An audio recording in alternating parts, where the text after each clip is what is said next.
Hey guys, I hope you're hungry. Welcome back to Kingdom Hearts here on the Full Instance channel. My name is Jericho. So in the last episode, we began our adventure with a strange dreamlike tutorial, and now we are collecting the parts for our wooden raft that we are constructing with our friends Riku and Kairi. Mess up that barrel first. So I mentioned in the last episode that you can Hey, what's you can happening? play with your friends here on the island, Waka, Titus, and Yuffie.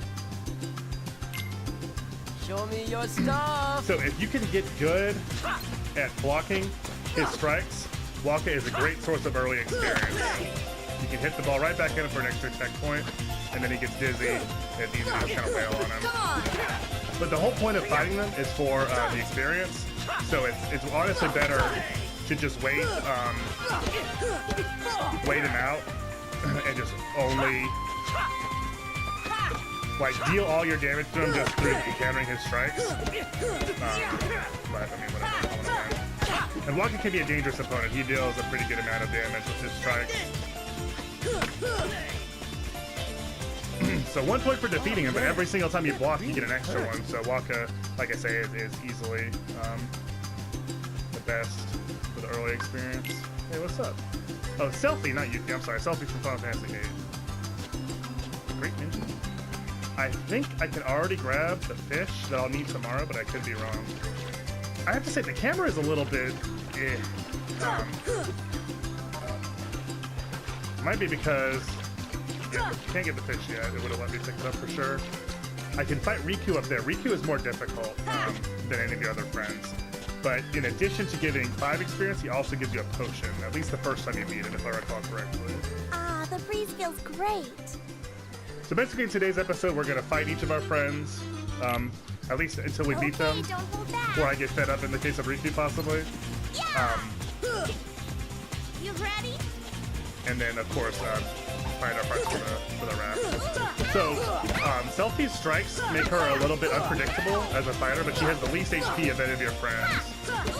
She also can be countered like Waka if you just time the rope swings properly. But with her, it's easier just to beat up on her.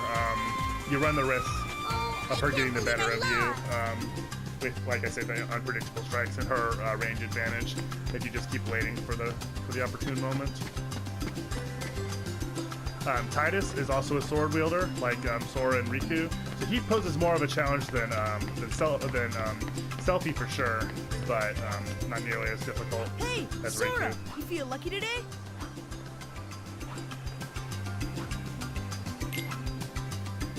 You're going down. I guess it's Titus. I've always said Titus, and I like the sound of it much more.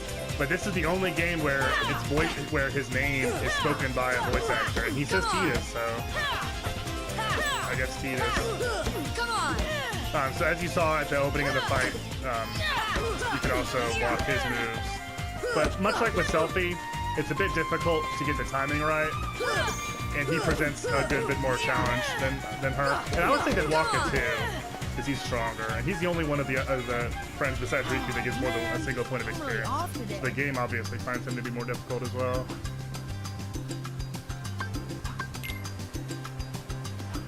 So you might have noticed you can fight all 3 at once. That's a little bit trickier, but let's go ahead and try it just for fun. Let's get him. So it's important to eliminate Waka first because of his range advantage. This actually will probably prove. Another thing you kind of have to worry about is that if you go into the ocean, you lose. They consider that you forfeited.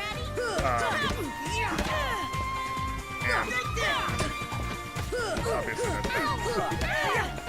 So Titus and Selfie actually both should be pretty close to done. I've dealt them both a good chunk of damage, but I'm about half health myself. Okay, Titus is down. I should be able to finish off Selfie, and then all I gotta do is Waka. And I didn't even get hurt the first time I fought Waka. I didn't get hit. Let's actually use our potion. You get a potion for winning, but I don't want to risk not getting the experience, which is our whole point for doing this.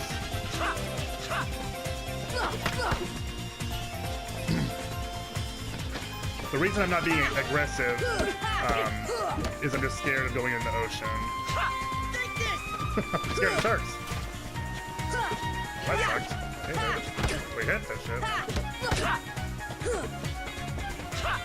If I'm able to beat all these three relatively easily, I mean, I did have to use my potion. I probably would have died. I would be playing more conservatively if I hadn't used it, but I've taken enough damage that I would have lost. We lost. Yeah, well, that's with the king. But now we will have a spare potion for our fight against Riku, so that'll be good. That'll be the last freaking time we need spare potions to fight Riku. So up here is the cloth, and then all we'll be missing is the second log. And I do not remember where that is off the top of my head. I think it must be on the island, the smaller island that Riku is on right now.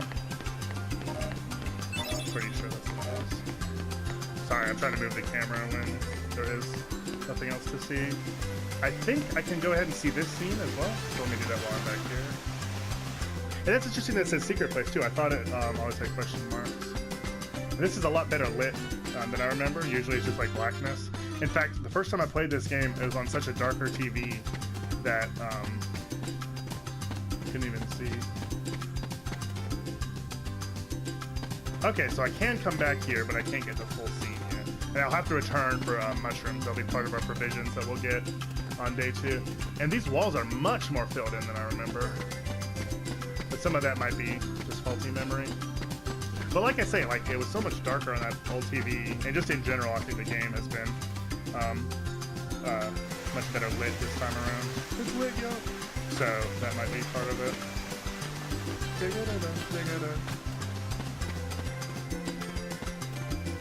I think we can save inside the Seashine Shack, but let's go ahead and finish our tests. So here's our last log. We now have all the items we need to build our raft. Well, let's go ahead and mix it up with Riku at least once.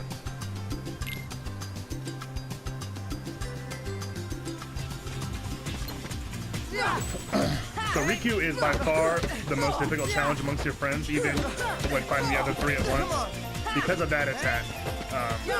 It's very difficult to dodge and get the timing right to counter, and he is quick to counter you too. And you have so much follow through with your sword swings that it's difficult to reposition. Like even when I know I'm in trouble. Come on. Okay, so they gave me a potion, but I did not assign it to my quick Q. That was not out of hubris.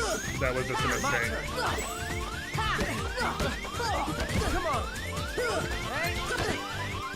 So I'm 1 hit from dead, but he should be pretty close. I've hit him with I've done a good amount of damage to him. But this is gonna kill me. Now the score is 0-1. So let's go ahead and put that potion.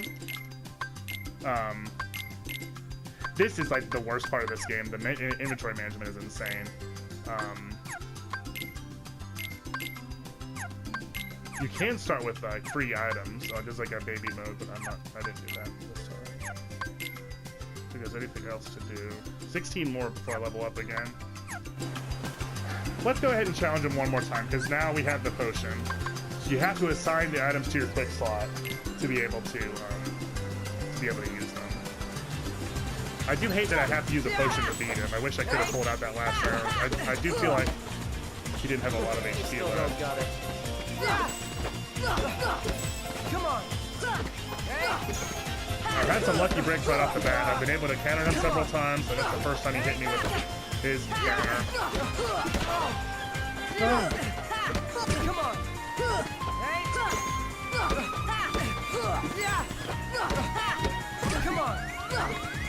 I'm not going to use my potion just yet. We learned in the last fight that his attacks, like I have a good amount of HP.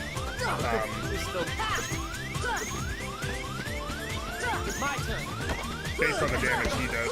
So whenever he's blocking, you have 3 attacks before he does my turn, and I really wanted to do it. Got it. But again, you'll earn a potion for the victory. So I'll be no worse off unless I lose. But if I lose, I'll give it up as a bad job. Your aerial combos are actually a lot better. They're faster, and you can hit 4 in a row. Yay, there we go. Got him. So that ties the score up. If I'm able to beat him in our contest tomorrow, I'll have a winning score, and I'll be happy with that. By tomorrow, I mean probably the next episode. If we, well, I don't know, we'll see. Alright, no time. I guess theoretically I could just fight him again and beat him again using the potion. I'll get 5 more experience in another potion. I could just repeat, but I mean, whatever. We're not starved for experience by any means. There is an early fight that winning is optional, but that's dumb. I shouldn't have done that because this is going to be the one I always want to save to. So let's make my failure complete and just delete that one. There is an early fight that the game continues whether you win or lose. So it is better to be, you know, stronger because you get a better reward later on if you are successful. But I mean, like I said, it doesn't matter if you win or lose. There's actually 3 fights in the game that I can think of that it doesn't really matter if you win or not. Each time you get, you know, a better reward in the experience, but the progress of the game does not depend upon it. Kyrie's home is out there somewhere, right? She's right there. Could be. We'll never know by staying So day here. 1 of 2 of Destiny Islands Wait, is how far done. could a rat take us? One big thing that Kingdom Hearts Who 1 has knows? over Kingdom Hearts 2 is a much briefer If we have opening to, sequence before you we'll get think into of the real something meat of the game. So, Because there's like 5 suppose you get days to another world. in Twilight Town What would you do there? in Kingdom Hearts 2, as I recall.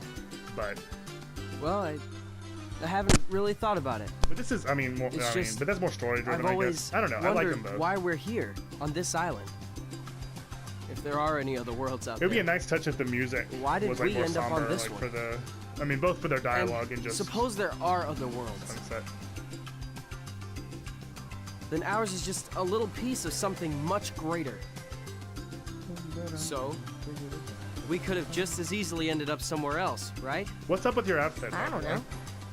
Exactly. What's up with your feet and shoes, by the way? That's why we need to go out there and find out. In the original concept art for Kingdom Hearts, Just sitting here. Sora won't was going to be change a part thing. lion, It's the same old and they stuff. decided not to do that, but they kept some of the elements in his So let's design, go. like big paws. You've been and the thinking main a lot affair and lately, such. haven't you? Thanks to you. If you hadn't come here, He's I not watching probably the would have giant. never feet thought of department any of either. this. Kyrie, thanks. You're welcome. That was rhetorical, Kyrie. It was a weird thing to think of in the first place. Sora!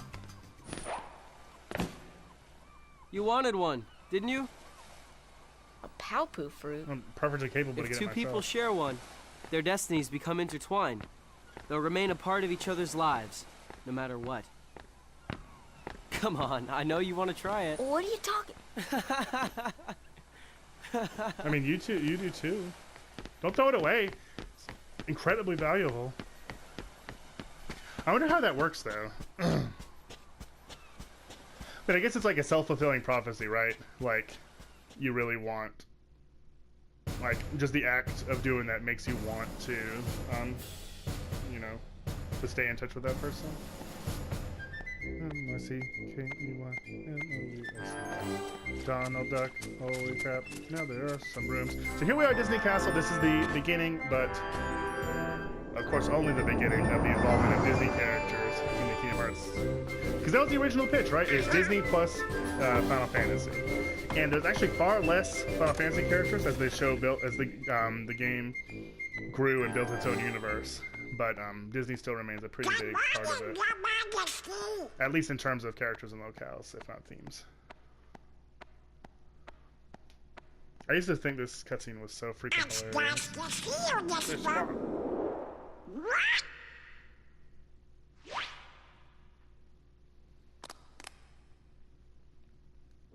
Goofy wears pants, and can speak. Pluto does not. What does that mean? Please tell me in the comment section down below. That was the part that I thought was really funny, was him running away and freaking out. And I actually thought that this part of the cutscene was later, but I guess we'll go ahead and see it now.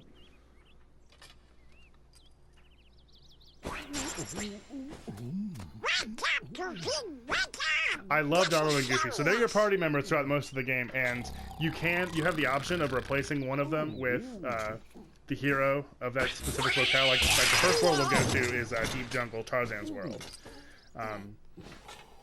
Or among the first worlds we go to. So I could have Tarzan instead of either one of them. And I usually do. And I almost always replace Goofy because Donald's magic is very useful. He's, if anything, too eager to heal you, for example. But I love these guys so much. I might just keep them most of the time. But I mean, it feels like the character should have an active role in the fate of the world. Okay.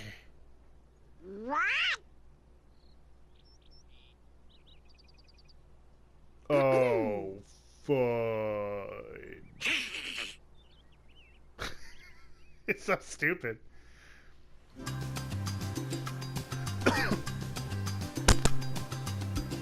Gosh, I'm sorry. I explained in the last episode that I have all sorts of pollen and spring death going on. From where did I jump? I'm trying to spare you of the worst of it. But they say if you share it with someone you really care for, it binds you together forever and ever, through eternity. It's so romantic. I gotta try it sometime. Your eyes are horrifying. So we again can fight each of our friends. I think they have some new tricks and grant more experience on day 2 in Destiny Island, but I am not sure of that for sure.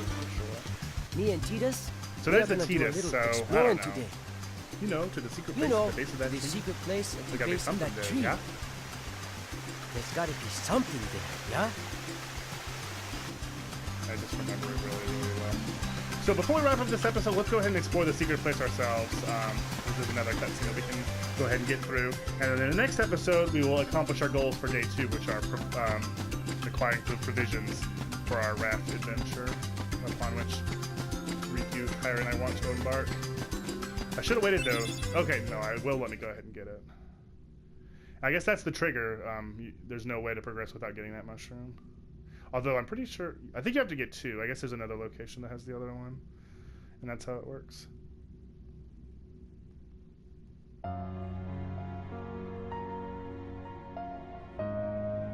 They make the characters much smaller, but they can't be that many years younger. Like, I think Sora is supposed to be like 13? 12 or 13, because he's 14 in the next game? Something like that, or 14 and then 16. He's just scratching her eyes out. So he must have maybe 5 years ago. Nice. Sora does want to share the Palpu with her after all.